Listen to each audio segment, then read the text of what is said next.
Happy Wednesday, everybody. On today's Wednesday Wisdom, I am going to talk about a topic that I am very passionate about, and I talk about a lot: relentless prospecting and client acquisition. And relentless prospecting, by the way, is not a real term. It's a phrase that I made up, but it's a phrase that I want advisors to start embracing every time they have a moment throughout the week where they're thinking, oh my gosh, I don't know where the next lead is going to come from, or our pipeline is not as strong as we want it to be, or, how are we going to hit our goals, our client acquisitions goals in the next quarter? And I'll talk about the relentless prospector mindset in just a second. But the context for this video is there's sort of a bigger conversation that I constantly find myself in with advisors. And it starts with the advisor or, the conference facilitator asking me, how are advisors acquiring clients and growing organically in a post-COVID world? And it's funny because people ask that question and I could tell they almost want there to be a secret answer that they've never heard before. And so I'm sorry to disappoint you, but the reality is that the answer to this question hasn't changed. It hasn't changed in the last year, and it sort of hasn't changed in the last 5 years, with the exception of now you not being able to be outside physically interacting with people. There are only two ways, if we're talking about organic growth and client acquisition only, there are only two and a half ways to generate new business right now. The first way is through your current client relationships and or current center of influence relationships. That's why I said 2.5. And then the other way is through your digital or social presence, which is a big umbrella. And really what that means is your ability to put messages out there, very intentional messages, that either attract a certain type of person to interact with you digitally, or that hits a consumer, a prospect, at a very specific point in time where they're ready to make a buying decision, quote unquote, not actually buying something, but a decision about moving forward with, a challenge that they have related to wealth management or their own personal life. So using that as the framework, right? If we're imagining that there's only two ways to generate new business, then your plan for the next quarter around client acquisition has to be completely focused around building activity that drives your presence and success in each of those areas. So here are 5 things that I want you to do.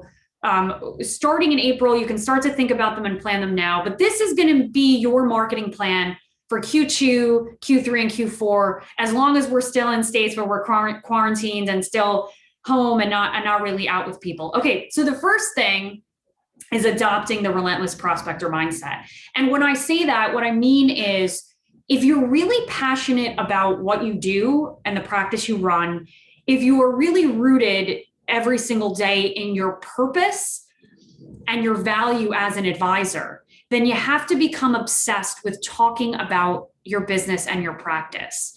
Talk about it as if it's an entity that exists outside of you, right? Even if we're working from home and we don't have actual offices, talking about the business, and even if it's just us and an assistant, talking about the practice, the team, the network around us, the value that we've brought to clients over the past year, the incredible success stories that we've witnessed with people not just surviving the pandemic, but thriving and sustaining their businesses and filing for PPP and all the things you've helped people do.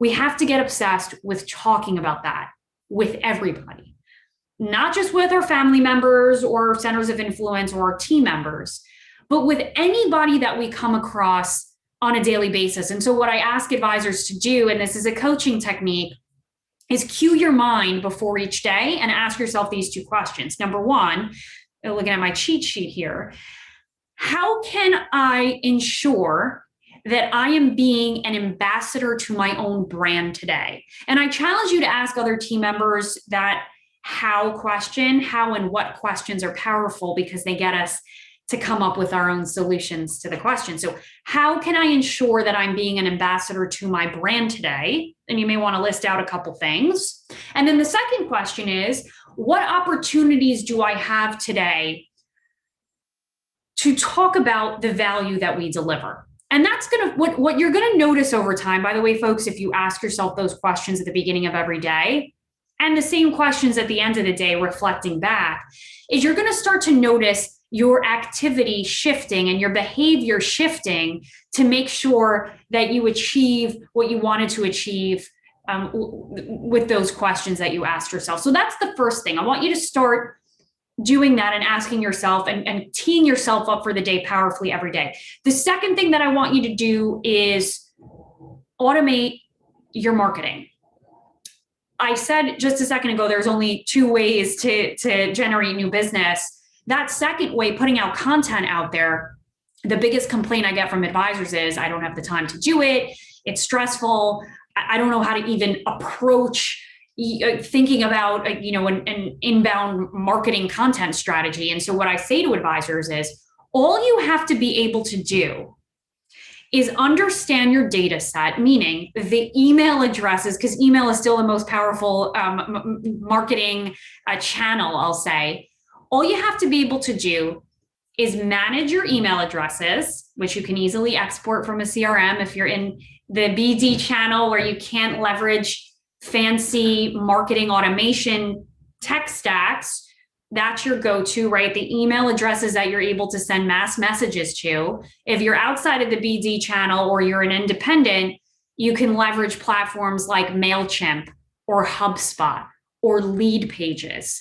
You can take it a step further and not just get the tech and the data organizer system, but you can actually use sites like Snappy Kraken or Lead Pilot to actually come up with the messages that you're going to put out there. But let's assume you don't have the ability to use those platforms. All you need to be able to do is send a different message to the same group of people and added people, as we added prospect emails to that list every single week. So get yourself prepared for some sort of automated communication. And then the third thing is put out content every single week. Quarter 2, you're going to put out 12 pieces of content for 8/12, one for each week.